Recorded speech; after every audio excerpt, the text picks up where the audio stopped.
ลูกเป็นแฝดแพทย์ที่จะออกมาผู้เยาว์ก็ได้ตีทีให้มันกินก็จะมีทีที่กินบอกก็เป็นแฝด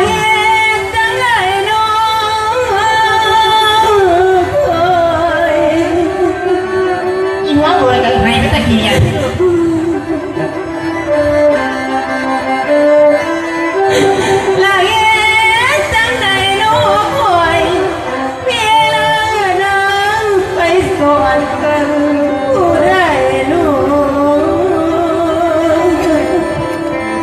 จะได้ด่าเอ้ยเราจะไปส่งไปส่งที่ไหนมันดีรถส่งเธอมาได้ด่าลาดูแม่สองน้องดูนวลที่อาจจะดูได้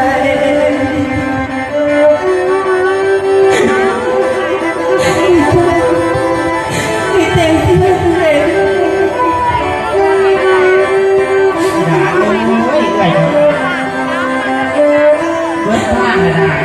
เอาจังสีบอไหวว่าเอาลูกเอาร้านนี่ก็ให้พ่อก็ร้านเธอไปฝากแล้วพูดกัน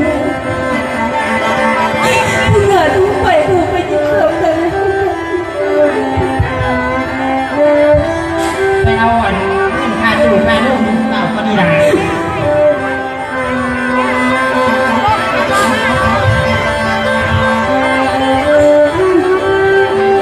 ขอบใจด้วยแม่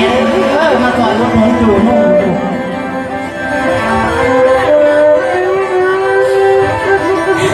ลาสายตาเลี้ยงบางทางลา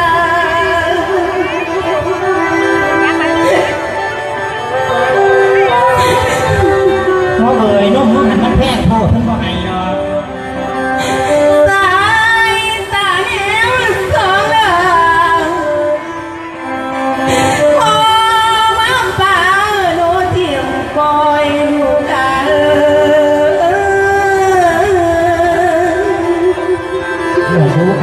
กันนะ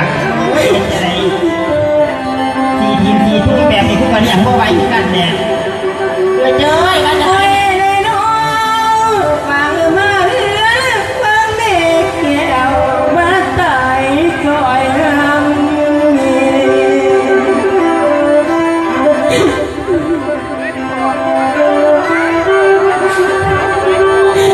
ลาเกิดมาในสานี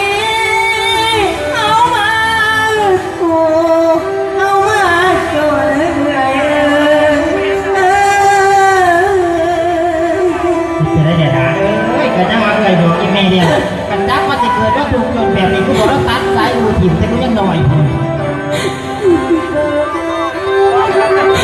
โอ้ยน้องนั่งคิดเอาแนวได้ดูนั่งสิเกียรอยากโดนไปบ้านนะเอ๊ะจะได้ขันว่ามาหันเมื่อหาพอมันหรือว่าจะไปพาไปบ้านป่าแล้วอาจารย์ก็แพงไปถึงบ่แต่พอทีเพื่อนเห็นมึงสงสารโมเมนต์หมาหน่อยไม่ก้นเพื่อนกระสีอย่างที่เรากระจายต้องแพงเป็นใจดี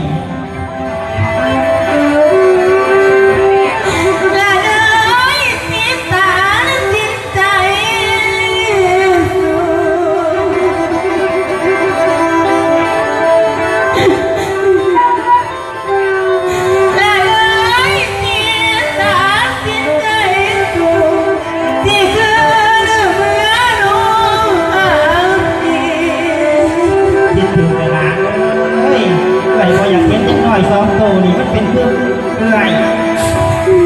ไปเอาคาจูคานุ่มก้นหนาเข้าไปซื้อนุ่มเขาเอาคาโดนเพื่อน